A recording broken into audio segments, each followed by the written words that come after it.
প্রিয় ভাই বোনেরা, আমি ঢাকা 17 থেকে নির্বাচন করছি। আমি ঢাকা 17 যে অঞ্চলটি, সেই অঞ্চলেই আমি ছোটবেলা থেকে বড় হয়েছি। আমি ওই এলাকারই সন্তান। ঢাকা 17-র পাশে আপনাদের এই এলাকা ঢাকা 16। ঢাকা 17 এবং ঢাকা 16-তে একটি কমন সমস্যা রয়ে গিয়েছে। বহু মানুষ আছেন যাদেরকে প্রতি মুহূর্তে একটি দুশ্চিন্তার মধ্যে থাকতে হয়। এই এলাকা, এই সমস্যা আমার ঢাকা 17-তেও আছে। বেশ কয়েকটি এলাকা আছে যেখানে মানুষ নিশ্চিন্তে থাকতে পারে না, কিন্তু তাদেরকে প্রতি মুহূর্তে দুশ্চিন্তার মধ্যে থাকতে হয়। আমি সিদ্ধান্ত নিয়েছি, আমাকে আল্লাহর রহমতে আল্লাহ যদি আমাকে সুযোগ দেন, তাহলে সেই মানুষগুলোর জন্য আমি আমার ঢাকা 17 এলাকায় স্থায়ী বসবাসের ব্যবস্থা করব দেশের আইনগত ভিত্তিতে। একইভাবে আজ এই এলাকাতেও একই সমস্যা রয়ে গেছে, যা আপনাদের সন্তান আমিনুল আমাদের ধানের প্রাথমিক আগে তার বক্তব্য বলেছে।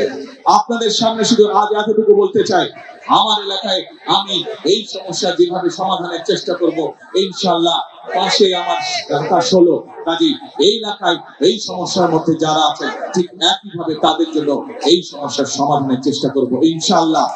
বিএনপি সরকার গঠন করলে ধীরে ধীরে এই এলাকার মানুষের যে থাকার সমস্যা আছে, উপস্থিতির যে সমস্যা আছে, সেই সমস্যা আমরা সমাধান করব ইনশাআল্লাহ। প্রিয় ভাই বোনেরা, এতক্ষণ আমার বক্তব্যে আমি আপনাদের সামনে তুলে ধরেছি কিভাবে আমরা দেশকে পুনর্গঠন করতে চাই। আমরা বিভিন্ন ভাবে অনেক সময় নষ্ট হয়েছে।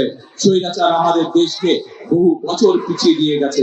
পৃথিবীর বহু দেশ আমাদের থেকে অনেক এগিয়ে চলে গিয়েছে। এখন প্রিয় ভাই বোনেরা, আমাদের সামনে যে কোনো মূল্যে আমাদেরকে পরিশ্রম করতে হবে।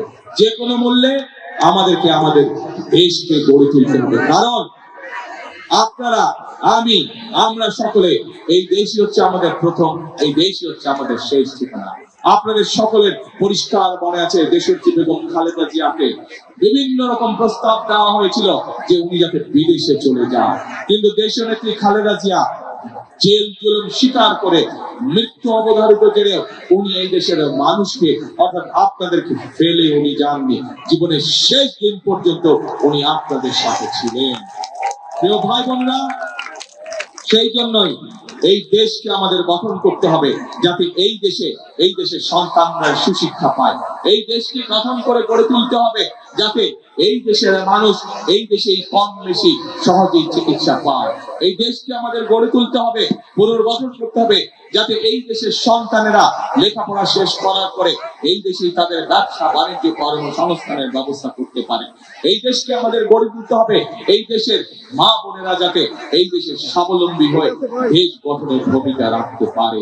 প্রিয় ভাই বোনেরা, আজ একটি রাজনৈতিক দল হিসেবে, রাজনৈতিক দলের কর্মী হিসেবে আমি আপনাদের সামনে উপস্থিত হয়েছি আমার দলের পক্ষে ভোট চাওয়ার জন্য। এবং সেই ভোট শুধু ভোট চাওয়ার জন্য চাইছি না, আমি আজ আপনাদের সামনে আমি পরিকল্পনা উপস্থাপন করেছি আমরা দেশ এবং দেশের মানুষের জন্য কি করতে চাই। এতক্ষণ আমার বক্তব্যে আমি সেই কথাগুলো আপনাদের সামনে তুলে ধরেছি। প্রিয় ভাই বোনেরা, উপস্থিত মুরব্বিবর্গ, উপস্থিত মা বোনেরা, এখন আমি আপনাদের কাছে জানতে চাই, আমার পরিকল্পনা তো আমি আপনাদের সামনে বলেছি, কিন্তু ভাই বোনেরা, ঢাকা 16 আসনের মানুষের পরিকল্পনাটা কি? আপনাদের পরিকল্পনা কি? ধানের শীষ। কে? ধানের শীষ। 12 তারিখে আপনারা যদি আমাদেরকে ধানের শীষে ইনশাআল্লাহ ভোট দিয়ে দেশ পুনর্গঠনের সুযোগ দেন, এতটুকু আমি আপনাদেরকে বলতে পারি।